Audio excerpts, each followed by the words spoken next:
Voilà, donc là on met le filet, ensuite le tapis de selle, et maintenant je vais m'occuper des autres chevaux. Depuis plus d'un an, ces cavaliers bichonnent leur monture.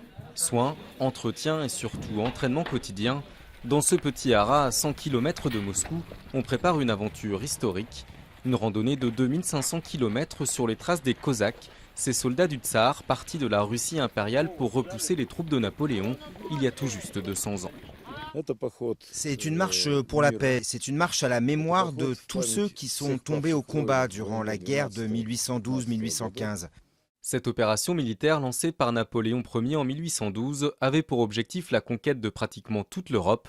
Mais à l'automne, une fois arrivés à Moscou après la célèbre bataille de Borodino, les soldats de l'empereur doivent battre en retraite.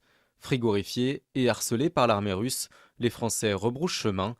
Une longue débâcle où les Cosaques reprennent l'avantage et que ces volontaires ont voulu revivre au plus près.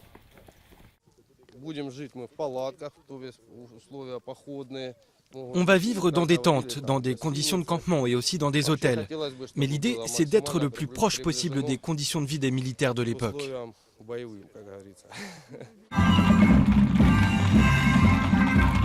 Ce dimanche, ces 23 cavaliers ont reçu bénédiction et honneur militaire avant de s'élancer vers le Bélarus, la Lituanie, la Pologne, l'Allemagne et la France. Un dernier rendez-vous avec le public de Moscou. D'un point de vue historique, c'est intéressant de voir comment ça s'est passé.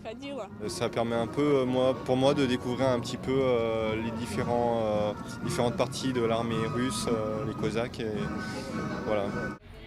Découvrir l'armée russe, mais aussi apprendre quelques anecdotes. Par exemple, l'origine du mot bistrot, qui veut dire vite en russe, et qui a été importé par les Cosaques. Ah, bistrot, c'est quand les Cosaques arrivaient dans un café ou une auberge. Eh bien, il fallait que tout aille vite, boire, manger. Vite, vite, vite, et hop, ils repartaient au galop.